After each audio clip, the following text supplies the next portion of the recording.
দিবে না, শরীরে আঘাত দেবে না, আশিকে রাসূলের রূহখানা খেয়া এইভাবে বাবা ইসরাইল ফেরেশতা বের করে মুজাসসামে রূহ যখন বের হয়ে গেল, আমার মহান আল্লাহ পাক আল্লাহ তাআলা বলেন, ওরে ইসরাইল অতি তাড়াতাড়ি করে রূহখানা আমার নিকটে নিয়ে চলে এসো। ইসরাইল ফেরেশতা এবং সমস্ত ফেরেশতা মণ্ডলীগণ এবার কিভাবে লাইন দাঁড়িয়ে রয়েছে, মারহাবার ধ্বনি আজকে সবাই উচ্চারণ করতেছে। রূহ বলবে আল্লাহ গো, এরা কারা আর কেনই বা মারহাবার ধ্বনি কেন উচ্চারণ করছে? আল্লাহ পাক বলবেন, ওরে বান্দারিয়া, ওরে আমার মেহবুব বান্দা, তোমাকে আমি মহব্বত করে নিয়েছি, আমি ভালোবেসে নিয়েছি। আর একজন বন্ধুর নিকটে যখন আসবে তাকে তো সম্বোধন জানাতে হবে না? আপনার বাড়িতে যখন মেহমান আসবে, আত্মীয় আসবে, বিহান বা বিহাই আসবে, তার জন্য তো আপনি খাবারের ব্যবস্থা করবেন না? যে তার আপ্যায়ন করবেন, যেন কোনো রকমের ত্রুটি না হয়। আর যদি ত্রুটি হয় তাহলে বেইজ্জতি হবে। আর তারা বলা বলি করবে যে বিহানের বাড়ি বা বিহানের বাড়ি গেলাম একদিন, যাওয়ার পরে হাইরে কি না বেইজ্জতি আমাদেরকে করলো, বলবে কি না বলেন? আল্লাহ পাক বলে, আমার মেহবুব বান্দা, তুই হলে আমার মেহবুব বান্দা, তোকে যদি আমি আজ অন্য রূহদের মতো নিয়ে যাই, তাহলে আমার বন্ধু কি করে হলি, তুই ফ্রেন্ড কি করে তৈরি হলি? আল্লাহ পাক কাছে নিয়ে যাবে। ও বান্দা, যখন কবরস্থ করা হবে, যখন কবরের মধ্যে রাখার পূর্বে জানাজা হয়, আল্লাহ পাক ডেকে বলবেন, ওরে আমার ফেরেশতা মণ্ডলীগণ, আমার মেহবুব বান্দার জানাজা হবে, তোমরাও পিছন পিছন ধাওয়া করো, তোমরা পিছন পিছন চলো, তোমরা খাটলি খানাকে হাত দাও, স্পর্শ করো। কেন? নুরানি হাত দ্বারা যখন খাটলি স্পর্শ করে আমার মেহবুব বান্দার জন্য আমি আল্লাহ পাক জাহান্নাম হারাম করে দিয়েছি। জাহান্নাম হারাম হয়ে যাবে। ব্রাদার ইসলাম, যখন জানাজার নামাজ হবে, ফেরেশতারা বলবে, ও রব্বুল আলামিন আল্লাহ পাক, আল্লাহ তাআলা, আমরা এখন কি করব? আমরা কি পৃথিবীর ভূমণ্ডলে থেকে যাব না আসমানে চলে যাব? আল্লাহ পাক ডেকে বলবেন, ওরে আমার ফেরেশতারা, তোমরা পৃথিবীর জমিনে এখনো থাকো, আমার বান্দার যতক্ষণ পর্যন্ত কবরস্থ না হবে, ততক্ষণ পর্যন্ত আসমানে পা রাখতে পারবে না। সমস্ত ফেরেশতা মণ্ডলীগণ আল্লাহ পাকের আদেশে, আল্লাহ পাকের হুকুমে ও মেহবুব বান্দার কি করলো? জানাজাতে শরীক হয়ে গেল। আর নুরানি ফেরেশতা যদি মুজাসসামাইন জানাজার নামাজে শরীক হয়ে যায়, ওই ব্যক্তি কি জাহান্নামে হবে? জাহান্নামী হবে? কোনদিনও হতে পারে না। ওই ব্যক্তির ঠিকানা জান্নাত হবে, জাহান্নাম তার জন্য হারাম করে দিবে। আমার আল্লাহ পাক জানিয়ে দিলেন, ওরে আমার ফেরেশতা, তার জন্য আমি দুনিয়ার আগুন হারাম করেছি, জাহান্নামের আগুন হারাম করে দিয়েছি। তাহলে মেহবুব বান্দাদের জন্য আল্লাহ পাক দুনিয়ার আগুন তো হারাম, জাহান্নামের আগুনও আল্লাহ পাক হারাম করে দিয়েছেন। ওরে ফেরেশতা, একে জান্নাতের ভিতরে নিয়ে যা, আর জান্নাতের অসংখ্য নিয়ামত দে, ফল দে।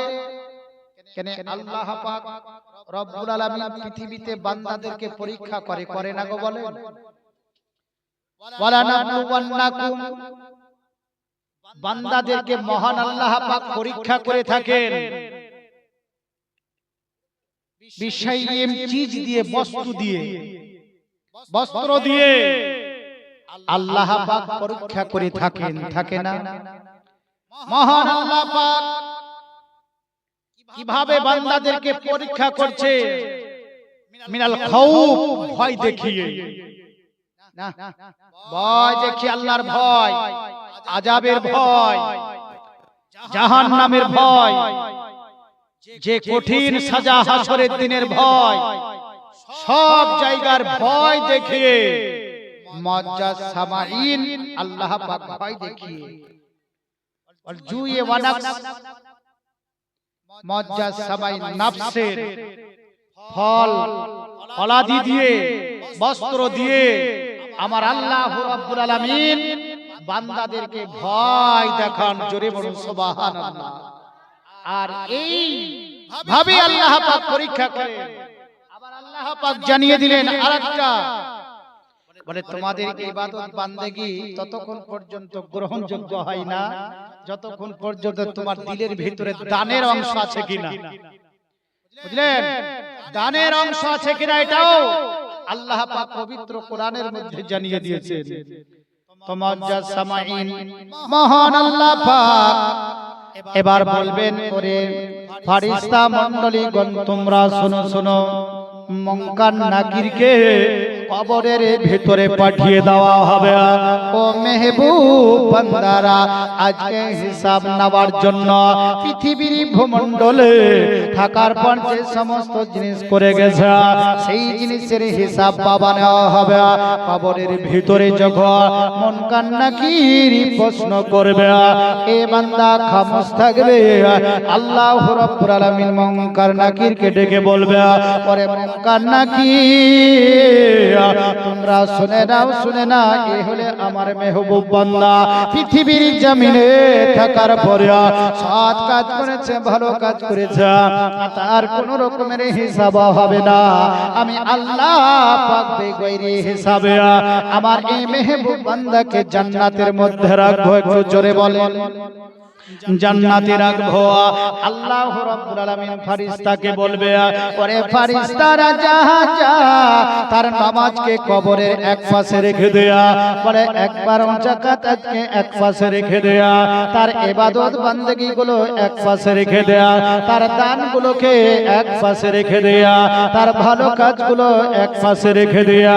দুনিয়ার বুকে থাকার পরে মানুষের সেবা করেছে, এই সেবাতে যে আমল হয়েছে সে আমলগুলো এক সাইডে আজকে রেখে দেয়া।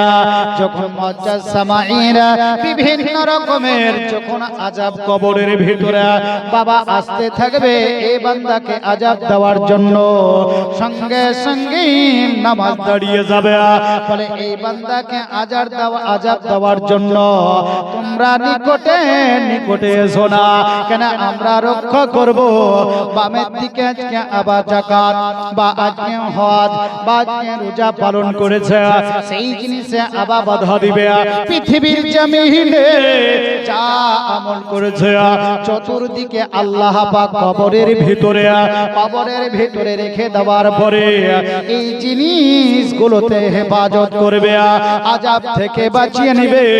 আর যারা পৃথিবীর জমিনে অসৎ কাজ করে যাবে, ভালো কাজ করবে না, আমার আল্লাহ রাব্বুল আলামিন আল্লাহ পাক আল্লাহ তাআলা ইসরাইল ফেরেশতাকে ডেকে বলবে, ওরে ইসরাইল ফেরেশতা যা যা এই বান্দা খুব ভয়ানক ভাবে তোর দৃষ্টি আজকে এমন ভাবে দেখাবে আর চেহারার আকৃতি ভয়ানক যেন হয়। ইসরাইল ফেরেশতা আজকে চলে আসবে তার নিকটে, ভিতর থেকে বের হতে চাইবে না, বারবার ডাকবে কিন্তু আসবে না। অবশেষে ইসরাইল ফেরেশতা হাত ধরে তার ভিতর থেকে রূহখানা বের করে নিয়ে সমস্ত ফেরেশতা মণ্ডলীগণ লানত দিতে দিতে এই ফেরেশতারা